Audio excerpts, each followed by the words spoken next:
J'ouvre une parenthèse. Comment vous positionnez sur le réchauffement climatique, tous les deux? Il faut faire quelque chose. Il faut. Attends. Je te le dis. À cause de ces foutus trucs. C'est du néon, ça chauffe pas. Il faut faire quoi? Il faut d'abord réfléchir.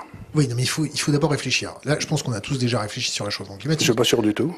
Quand je vois ce que je lis, quand je lis ce que je vois, et que la première des choses, c'est il y a plusieurs questions qu'il faut poser. La première, c'est y a-t-il réchauffement climatique ou pas? Oui, il y a réchauffement climatique. Très bien, il y a réchauffement. Deuxièmement, est-il d'origine humaine? Oui. Il y a des tas de gens qui disent que non. Ouais, non mais et des tas de scientifiques, et des scientifiques de très grande qualité.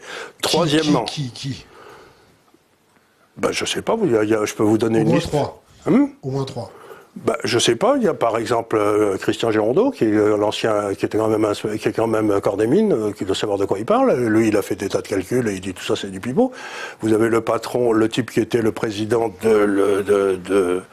des recherches nucléaires et scientifiques à Princeton, ancien patron de tout ce qui vient de dire que pour lui ça n'existe pas. Le troisième, c'est celui qui était responsable de l'analyse du climat par l'intermédiaire des satellites, aussi un Américain. Il dit que lui, il n'est pas du tout sûr que ce soit d'origine anthropomorphique. Donc il y a des tas de gens qui le disent, mais vous n'aviez pas le droit de le dire. Et ça, c'est un truc très important, c'est quelle est la base de la société scientifique? C'est que vous avez le droit d'émettre une hypothèse pour la discuter. C'est ça la base de la science. Vous dites par exemple, est-ce que la Terre tourne autour du Soleil ou est-ce que c'est le Soleil qui tourne autour de la Terre? Hypothèse scientifique. Et à partir du moment où vous dites vous n'avez pas le droit de poser cette hypothèse, vous sortez de la science pour rentrer dans la religion. Et donc je sais que sur le réchauffement climatique, ça fait un petit moment qu'on est sorti de la science pour rentrer dans la religion. Je n'ai pas le droit de poser un certain nombre d'hypothèses que je testerai, et si je suis de bonne foi, à la fin je dirai oui, il y a réchauffement climatique, et oui, c'est nous qui l'avons créé. Mais j'en sais rien. Et la troisième chose qu'il faut dire, c'est ce que dit Björn Lomborg, qui est le grand spécialiste qui est un Danois, qui est tout à fait à gauche, et un type qui avait écrit l'environnementalisme sceptique, qui avait été un bouquin qui avait été un best-seller il y a 15 ou 20 ans. Et lui, il dit, la troisième chose qu'il faut voir, c'est est-ce que les mesures qu'on prend pour traiter ce problème, s'il existe, sont les bonnes? Et lui, il dit, mais pas du tout, elles sont affreuses. Donc vous avez trois problèmes. Un, est-ce qu'il existe? Deux, est-ce qu'il est d'origine humaine? Et troisièmement, est-ce qu'on prend les bonnes mesures? Et ce qu'il y a de certain, c'est que sur le troisième, c'est tout fou. Alors, ça existe. Bon, très bien, mais il y a eu d'autres... Attendez, il y a eu d'autres réchauffements climatiques dans l'histoire. En 1250, il y avait des vignes en Islande. Et le Groenland n'était pas couvert de glace.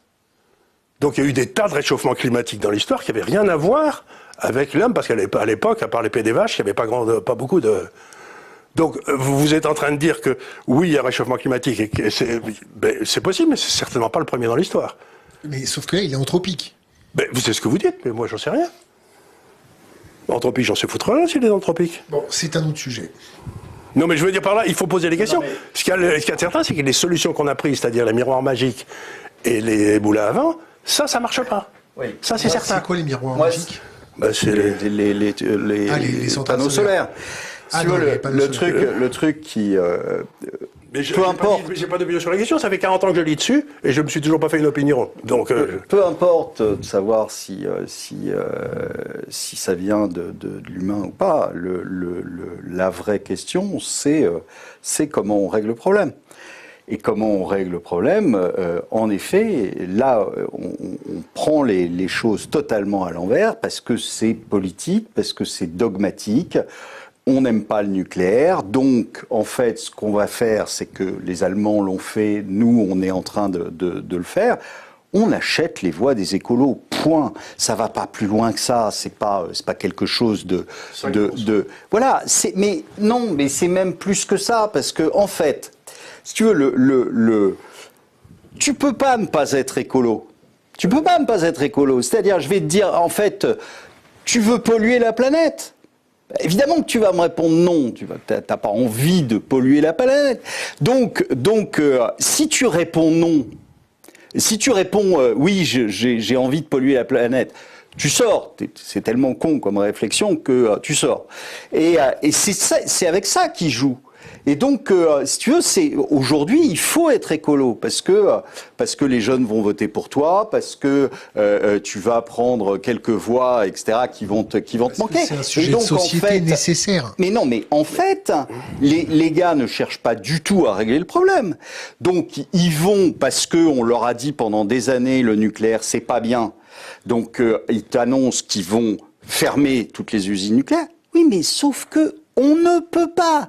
Tu ne peux pas aujourd'hui avoir une énergie qui est intermittente. C'est-à-dire les panneaux solaires et c'est-à-dire les éoliennes. Ça ne peut pas fonctionner parce que qu'est-ce qui va se passer la nuit? Alors, la semaine prochaine, on fait un truc qui va parler de ça, je rentre pas dans le détail. Donc, je vous ai fait venir pour parler finance. Charles, mais c'en est de la finance. Donc Charles nous dit que oui. Nous sommes une société de transformants, que notre PIB c'est de l'énergie transformée. Qu'est-ce qui se passe? Les marchés financiers qui se tiennent tous par la barbichette, tous les produits financiers sont intriqués. C'est faux. Je vais vous donner un exemple qui m'amuse beaucoup. Vous regardez les indices. Lesquels? Le CAC, n'importe quel indice. Le New York Stock Exchange, etc. Le Standard & Poor's. Prenez le CAC. Ça fait 5, 6, 7 ans que je dis à mes clients, c'est pas difficile de choisir une société en France à mettre dans son portefeuille. Vous regardez si l'État a un siège au conseil d'administration. Si l'État a un siège au conseil d'administration, vous l'achetez pas. Parce que ça va être géré n'importe comment. Et donc j'ai identifié 10 valeurs à peu près en France qui n'ont rien à voir avec l'État. Bon, elles font 200 points de base de plus par an que le reste du marché. Donc, ce que je veux dire par là, c'est que vous avez deux marchés à l'intérieur des marchés des actions, ce que j'appelle le marché capitaliste, où la rentabilité du capital investi est l'élément déterminant, et vous avez l'autre, le marché communiste, où c'est dans le fond le capitalisme de connivence, les coquins et les crapules qui se mettent entre eux pour gagner du pognon.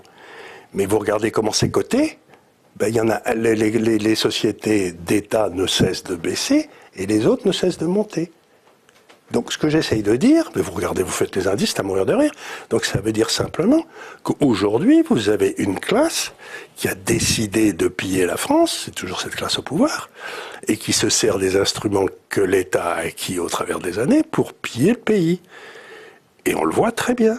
C'est le même mécanisme que l'effondrement de l'ex-Union soviétique ? Ça s'est passé après, ça s'est passé quand l'Union soviétique s'est effondrée. À ce moment-là, il y a une série de gars malins qu'on a appelés les oligarques qui ont acheté des tas d'actions, qui ont pris le contrôle de sociétés. Là, en quelque sorte, le contrôle des sociétés est pris avant. Si vous voulez regarder ce qu'on fait par exemple à EDF, c'est quand même extraordinaire, vous l'avez mentionné. EDF, normalement, vous mettez 20 ans en arrière, vous vous dites on va avoir des problèmes d'énergie. La France maîtrise la transformation de l'uranium en énergie, la France maîtrise le transfert de l'électricité, et la France maîtrise la construction des centrales nucléaires. Donc on maîtrise tout. En 20 ans, on n'a plus rien. C'est fini. Madame Sauvageon a foutu en l'air l'uranium, on ne sait plus faire. Et vous allez voir aujourd'hui des gens, vous leur dites, vous savez ce que fait EDF? Ils vont voir les gars qui ont pris leur retraite, qui ont 65, 70 ans, parce qu'ils ne trouvent plus d'ingénieurs nucléaires. Ils ne trouvent plus, il n'y a plus de type des arts et métiers qui vont dans le nucléaire parce que ça fait 30 ans qu'on leur dit que ça va se péter.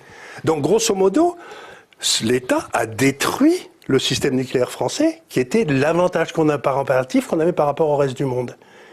Et tous ces cons-là me parlent d'État stratège tout le temps.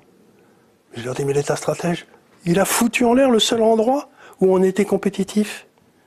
Fallait le faire quand même. Est-ce que vous avez vu les déclarations, d'ailleurs, ce monsieur s'est fait houspiller de sa boîte, le directeur des fonds, le directeur de l'investissement responsable de HSBC, est-ce que vous avez vu ces déclarations qui lui ont valu un bon gros coup de pied aux fesses, parce qu'il disait, en gros, les marchés s'adapteront, le réchauffement climatique, il faut pas s'en soucier, les marchés trouveront l'innovation pour pouvoir pallier à tout ça.